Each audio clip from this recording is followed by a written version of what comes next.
Hi, this is Diana with the Paper Pineapple. Thanks for joining me today. I have a policy envelope tutorial for you. I'm going to be using the Holiday Cheer paper pad by Die Cuts with a View. Now I know there's tons of videos of how to make these, but I'm just going to use it just simple by using a 12 by 12 paper, double-sided. You could do it single-sided if you'd like as well. And there's no measurements, so it's super easy. You just get your 12 by 12 and you fold one over the other, making sure that you have a 1/4 of an inch of a flap over one side. And then you're going to fold one end. This is going to be the bottom, so you want to not fold it in too much, but just to have a little closure. And then the top, you can measure out how big you want your flap, how you like it. There's no measurements for this, so you can just eyeball it how you want to use it, how you want it to close on your envelope. And then I'm going to go ahead and open these, and I'm going to cut out the 4 rectangles on each side, because you're going to want to cut the inside a 1/4 of an inch from the corner so that it's easier to fold and there's not a lot of bulk. So here I am just cutting those rectangles out. Now you could save these, scrap these for something else, or you could toss them, whatever you like, so your preference. I like to keep the bigger ones so I could use tags with them or make embellishments out of them. So yeah, you could totally repurpose them and reuse them in other ways. So once you've cut your 4 rectangles out, now what I'm going to do is I'm going to measure out just a little sliver from the corner, just like maybe a 1/4 of an inch, and just go in from the corner. And then you'll have your little triangle clip there so that it folds in nicely. You don't have so much bulk in it. Also, I feel like it gives it a little bit more of a nice look when you close up your envelope. So as you see here, it's kind of taking shape here. So before I start adhering the flaps, I want to go ahead and add my closures. So for this, I'm going to be using just this red metallic cardstock paper, and I'm using a 1-inch circle punch. I punch out 2 because I'm going to put one on the top and one in the middle. And what I like to do is I like to put a little bit of adhesive so I know that it's not going to move anywhere, so that you can get it as straight as you can. I'm taking out my crocodile here. I'm going to be using some white eyelets. I believe they are,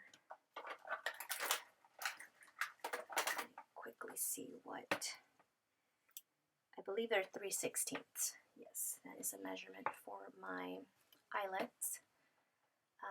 And so I just put a little bit of adhesive on the back just to center it and keep it straight there, so that when I adhere, when I put in my eyelets, they don't move around. And I kind of try to center it with the one on top, and then you can measure out how long or how short you want it from the distance between the two.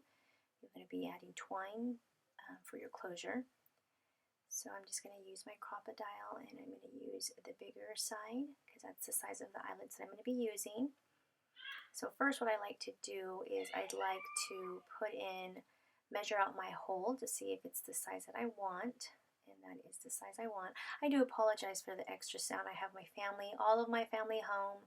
My husband and all my kids are off on Christmas break, winter break, so I do apologize for the extra noise, background noise. Hopefully you guys can still hear me. So I'm just centering the holes where I want my eyelets and making sure that I try to get it centered as best as I could. Then I'm going to go ahead and put in the eyelets with my setter, my crocodile setter. And sometimes these things move around on me, and I kind of just try to chase them down and put them in as best as I could. So I got the first one in, then I'm going to go in and put in the second one.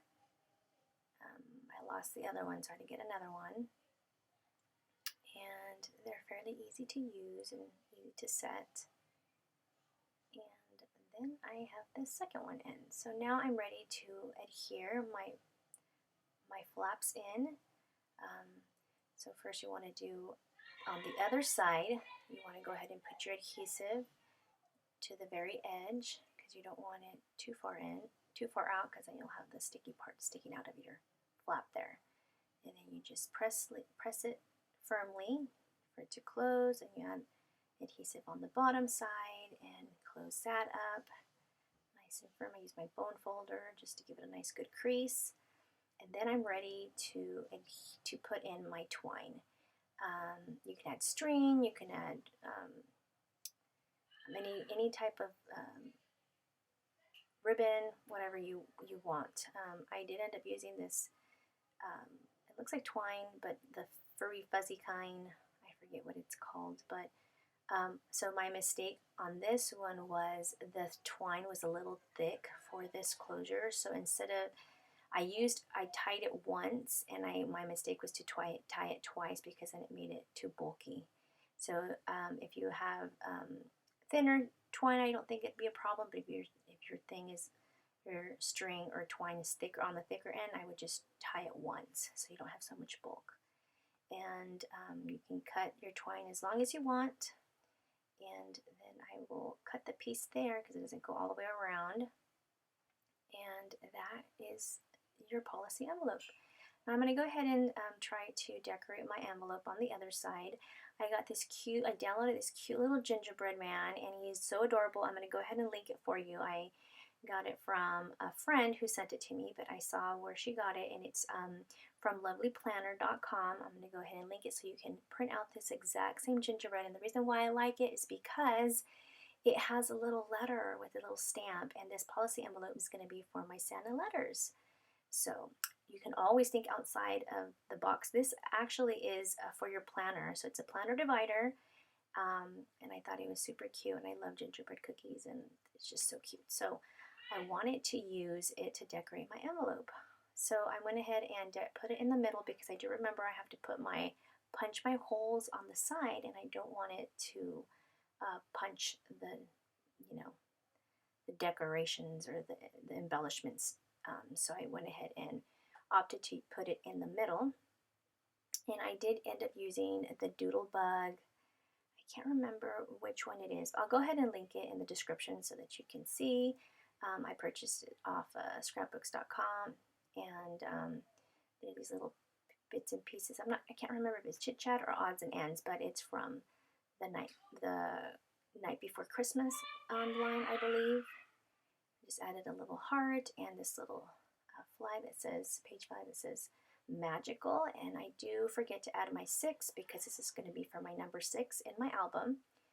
And here's the final layout. I hope you guys like this tutorial, and if you like what you see, please give it a thumbs up, and if you aren't subscribed, please consider subscribing. Thank you all, and I want to wish you all a very Merry Christmas. See you guys in the next crafty video. Bye!